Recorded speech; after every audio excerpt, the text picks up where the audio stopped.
चलिए इस सेशन में हम लोग बात करते हैं अप्रैल 4 के GS3 के जो भी न्यूज आइटम्स हैं। तो 3 न्यूज हैं जिसको हम लोग पढ़ेंगे। सबसे पहला है CPCB central pollution control board का रिपोर्ट दिया गया है NGT को, नेशनल ग्रीन ट्रिब्यूनल को। इसके अलावा आपका NCQG फंड क्या है, नेशनल कलेक्टिव क्वांटिटेटिव गोल।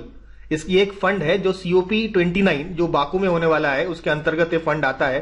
तो ये फंड क्या है, और Stockholm International Peace Research Institute SIPRI का 2024 का रिपोर्ट क्या कहता है, इन सब टॉपिक्स के बारे में हम लोग आज डिस्कस करेंगे।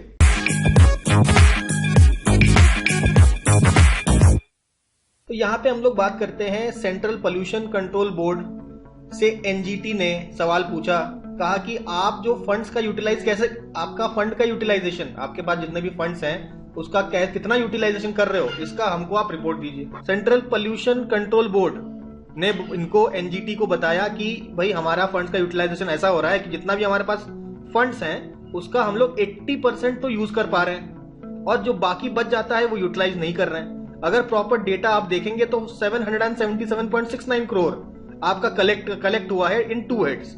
2 हेड्स एक्चुअली क्या होता है, ये जो हमारे जो फंड्स हैं ये funds are made up of 2 more funds, 2 और आपके फंड्स हैं, उनसे आपके टोटल फंड्स आते हैं CPCB के। कौन से फंड, एक तो है EPC, एक है EC।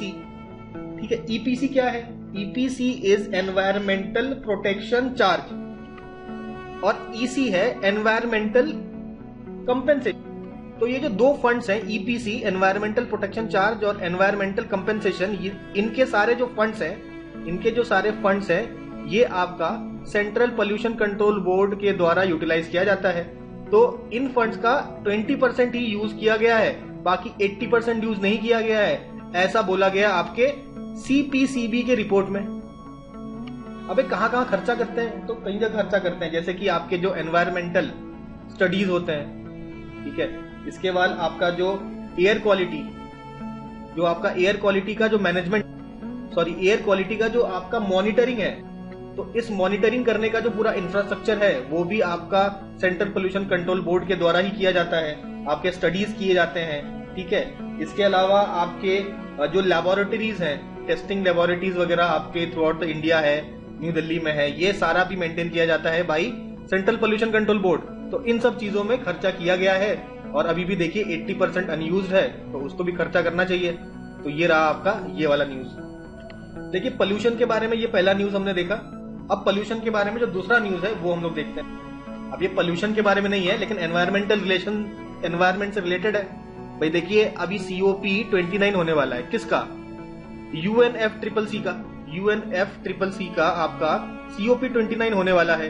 कहां पे होने वाला है, अजरबैजान का कैपिटल जो है बाकू में होने वाला है UNFCCC क्या है, ये आई होप बताने की जरूरत नहीं है, लेकिन अगर आपको नहीं पता है तो देखिए सुन लीजिए। United nation framework convention on climate change, ये है UNFCCC। इसका कन्वेंशन COP29 आपका बाकू में होने वाला है।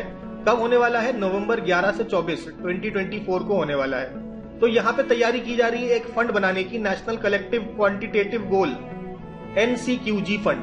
NCQG फंड बेसिकली क्या है, यहाँ पे लिखा है देखिए, it will focus on scaling the climate finance targets. Actually में ऐसा होता है कि आपके जो लोअर इनकम जो कंट्रीज हैं, जिनको हम लोग बोलते हैं डेवलपिंग कंट्रीज के पास इतना पैसा नहीं होता है वो जो क्लाइमेट चेंज से लड़ सके। तो क्लाइमेट एक्शन बोलते हैं इसको, मतलब क्लाइमेट चेंज से फाइट करना, क्लाइमेट एक्शन। तो क्लाइमेट एक्शन करने के लिए डेवलपिंग कंट्रीज के पास फाइनेंस नहीं है, पैसा नहीं है, ठीक है। तो ऐसा कहा गया है कि जो डेवलप्ड कंट्रीज हैं वो एक फंड जमा करें और ये फंड जमा करके डेवलपिंग कंट्रीज को दें ताकि डेवलपिंग कंट्रीज आपका क्लाइमेट एक्शन कर सके उनकी कंट्री में। तो कहा गया है एक फंड बनाया जाएगा और इस फंड में सालाना 2025 के बाद आपका कुछ अमाउंट ऑफ जो आपका फंड है वो जमा किया जाएगा। कुछ मनी आपका जितने भी आपके डेवलप्ड कंट्रीज हैं ये कंट्रीब्यूट करेंगे इस फंड में। तो ये फंड बनाने की बात है और यही फंड का नाम नेशनल न्यू कलेक्टिव क्वांटिटेटिव गोल है, new collective quantitative goal for finance. ये आपका जो आपका फंड है ये क्रिएट करना चाह रहे हैं, ठीक है। आई होप यहां तक समझ में आया होगा। अब थोड़ा सा हम लोग हिस्ट्री की बात कर ले। हिस्ट्री मतलब क्या, इससे पहले भी ये फंड बनाने की कोशिश की गई है तो उसका क्या हश्र हुआ है ये देखेंगे। देखिए, सबसे पहला जो कमिटमेंट है फंड बनाने का वो 2009 में आया था। 2009 में एक फंड बनाने की बात की गई थी कि 2020 के बाद 2020 ऑनवर्ड्स आपके हर साल करीबन $100 बिलियन यूएस डॉलर आपका फंड जमा होना चाहिए हर साल, और जो कि आपको क्लाइमेट एक्शन में हेल्प करेगा, आपका क्लाइमेट चेंज से फाइट करने में आपको हेल्प करेगा आपके डेवलपिंग कंट्रीज में। लेकिन क्या ऐसा हुआ? बिल्कुल ऐसा हो नहीं पाया, ये फंड कलेक्ट ही नहीं हो पाता है। फिर जाके 2021 में ऐसा कहा जाता है बाय यूएन कि अगर आप क्लाइमेट चेंज को मिटिगेट करना चाहते हैं तो करीबन 6 बिलियन नहीं, $6 ट्रिलियन चाहिए। 6 ट्रिलियन आपका यूएस डॉलर चाहिए per year. 6 trillion US dollar per year चाहिए आपका 2021 से 2030 तक। इतना पैसा आपका अगर जमा होगा तब जाके क्लाइमेट चेंज का पे आप कुछ इंपैक्ट डाल पाएंगे। ठीक है, तो अब ये 2021 में तो बोल दिया गया है कि मतलब इतना पैसा चाहिए आपके जो क्लाइमेट चेंज एक्शन प्लान। तो क्लाइमेट चेंज एक्शन प्लान जो यूनाइटेड नेशन के बनाए हुए हैं उनको आपका काम करवाने के लिए इतना पैसा चाहिए, तो इतना पैसा जमा करना है। तो आप सोचिए 2020 के बाद आपका $100 बिलियन तो जमा हो नहीं पा रहा है, और यहाँ पे ये लोग बात कर रहे हैं कि $6 ट्रिलियन कहां से जमा हो जाएगा। लेकिन इंडिया यहाँ पे एक बात बोलती है, इंडिया कहती है कि कम से कम $1 ट्रिलियन यूएस डॉलर तो आपको जमा करना ही चाहिए। अगर इतना नहीं कर पाए तो काफी समस्या वाली बात हो जाएगी। तो एक चीज तो तय है कि ये जो आपका एनसीक्यूजी फंड है, इस फंड में कम से कम आपका $100 बिलियन यूएस डॉलर से तो ज्यादा ही आपको जमा करना पड़ेगा किसी भी हाल में, नहीं तो सरवाइव करने की चांस ही नहीं है। मतलब 100 बिलियन वाला कहानी पुराना हो गया, इससे तो अब काम चलेगा नहीं, आपको और ज्यादा करना पड़ेगा। इसके अलावा आपका ऐसा कुछ प्रोसेस आपको एक चाहिए जिससे आपके जो डेवलप्ड कंट्रीज हैं पैसा ट्रांसफर कर पाए, और एक फाइनली एक अमाउंट जो एग्री नहीं कर पा रहे हैं ये सारे कंट्रीज मिलके कि कितना अमाउंट जमा करना चाहिए। एक प्रॉपर एक प्रोसेस चाहिए जिससे ये अमाउंट फाइनलाइज हो पाए। और अगला आपका चैलेंज यहाँ पे ये आता है कि ये पैसा हम लोग डिस्ट्रीब्यूट कैसे करेंगे। अगर मान लेते हैं कि पहली बात तो ये होगा कि नहीं यही पता नहीं, लेकिन मान लेते हैं कि हो जाता है, क्लाइमेट चेंज बहुत बड़ी समस्या है, उससे लड़ने के लिए अगर पैसा इकट्ठा भी हो गया तो उसको डिस्ट्रीब्यूट कैसे करना है, इसके बारे में हम लोगों को बात करनी पड़ेगी। तो ये सब चैलेंजेस है हमारे सामने एनसीक्यूजी फंड को लेकर। तो पहले तो ये फंड मिले, कैसे मिले, किस प्रोसेस से मिलना चाहिए, एक ट्रांसपेरेंट प्रोसेस बनाना है, और अगर मिल भी गया तो फिर उसको हम लोग डिस्ट्रीब्यूट कैसे करेंगे। तो इन सब चैलेंजेस से फाइट करना चाहते हैं हम। तो आज का लास्ट जो न्यूज आइटम है वो है आपका सीपरी का रिपोर्ट। सीपरी का 2024 रिपोर्ट ये कहता है कि दुनिया का सबसे ज्यादा आर्म्स इंपोर्ट करने वाला कंट्री इंडिया है। India is the world's top arms importer. और आपका 2014 से 18 से अगर कंपेयर करें 2019 से 23, तो इस 5 साल और इस 5 साल का अगर कंपैरिजन करें तो हम देखेंगे 4.7% का इंक्रीज हुआ है आपका इंपोर्ट्स, आपके डिफेंस इंपोर्ट्स में। तो इंडिया देखिए सबसे ज्यादा इंपोर्ट करता है आर्म्स, तो सबसे ज्यादा इंपोर्ट करता है, तो सबसे ज्यादा कौन से कंट्री से इंपोर्ट करता है? तो रशिया से सबसे ज्यादा आपका इंडिया इंपोर्ट करता है। तो कुछ डेटा देखते, तो रशिया जितना भी आर्म्स एक्सपोर्ट करता है उसका 36% तो इंडिया को ही करता है, और इंडिया जितना इंपोर्ट करता है उसका 50% तो ये रशिया से ही लेता है हर साल। सालाना आपका मोर देन 50% आपका जो इंपोर्ट्स है, आर्म्स इंपोर्ट्स, वो इंडिया रशिया से ही करता है। केवल 2-5 साल का ड्यूरेशन था जब ऐसा नहीं हुआ। एक हुआ था आपका 1960 से 1964 में एक ऐसा देखने को मिला है, और अभी करेंटली आपका 2019 से 2023 में ऐसा देखने को मिला है कि लेस देन 50% है। ठीक है, लेस देन 50% आपका जो एक्सपोर्ट्स है वो आपका रशिया से।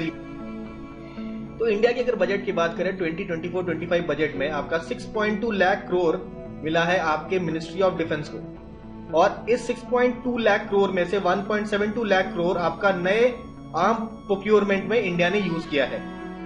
अब हम लोग बात करते हैं टॉप 10 आर्म्स एक्सपोर्टिंग कंट्रीज। तो यूएसए पूरे ग्लोबल आर्म्स मार्केट में जो आपका 42% ऑफ ग्लोबल आर्म्स एक्सपोर्ट्स आपका यूएसए करता है। देखिए यूरोपियन यूनियन की बात करते हैं तो यूएसए आर्म्स एक्सपोर्ट करता है यूरोपियन यूनियन के कंट्रीज को।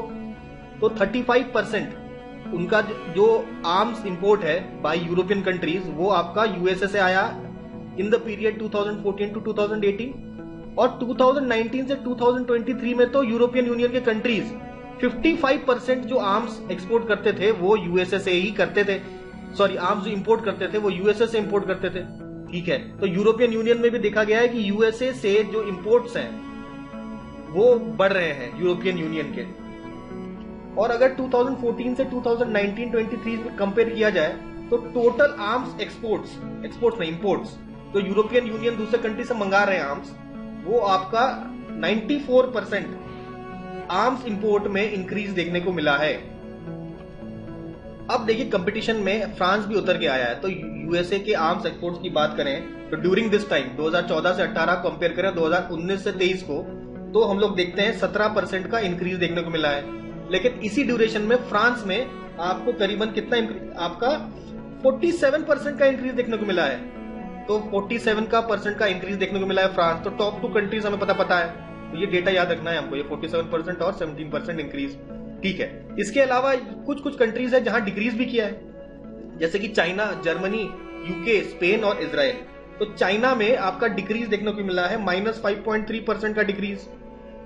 ठीक है, इसके अलावा जर्मनी की बात करें और यूके की बात करें, जर्मनी की बात करें और यूके की बात करें तो दोनों में आपको 14% का डिक्रीज देखने को मिला है, दोनों में 14% का डिक्रीज देखने को मिला है। इसके बाद स्पेन और इजराइल की बात करते हैं, तो स्पेन की बात करें तो स्पेन में हल्का सा डिक्रीज देखा है, -3.3% का डिक्रीज। और फिर हम लोग बात करते हैं इजराइल की, तो इजराइल में भारी गिरावट देखने को मिला है, -25% का आपको डिक्लाइन देखने को मिला है। तो ये कुछ कंट्रीज है जहां आपका डिक्लाइन देखने को मिला है इन आपका एक्सपोर्ट्स। अच्छा, यूरोपियन यूनियन की बात करें, यूरोपियन यूनियन के आर्म्स इंपोर्ट की तो बात की है, लेकिन यूरोपियन यूनियन पूरे दुनिया का आपका काफी बड़े मात्रा में यानी कि करीबन 1/3 जो एक्सपोर्ट भी करता है। ठीक है, 1/3 आर्म्स का एक्सपोर्ट जो है वो भी यूरोपियन यूनियन करता है। जैसे आप बड़े बड़े कंट्रीज देखिए ना, जर्मनी, इटली, यूके, स्पेन, तो ये सारे जो कंट्रीज हैं ये तो आपके यूरोप के ही हैं। और भी कई कंट्रीज हैं जो आपके मे बी टॉप 10 में नहीं है, लेकिन कुल मिला के पूरे यूरोपियन यूनियन कंट्रीज वर्ल्ड में 1/3 एक्सपोर्ट करते हैं आर्म्स का।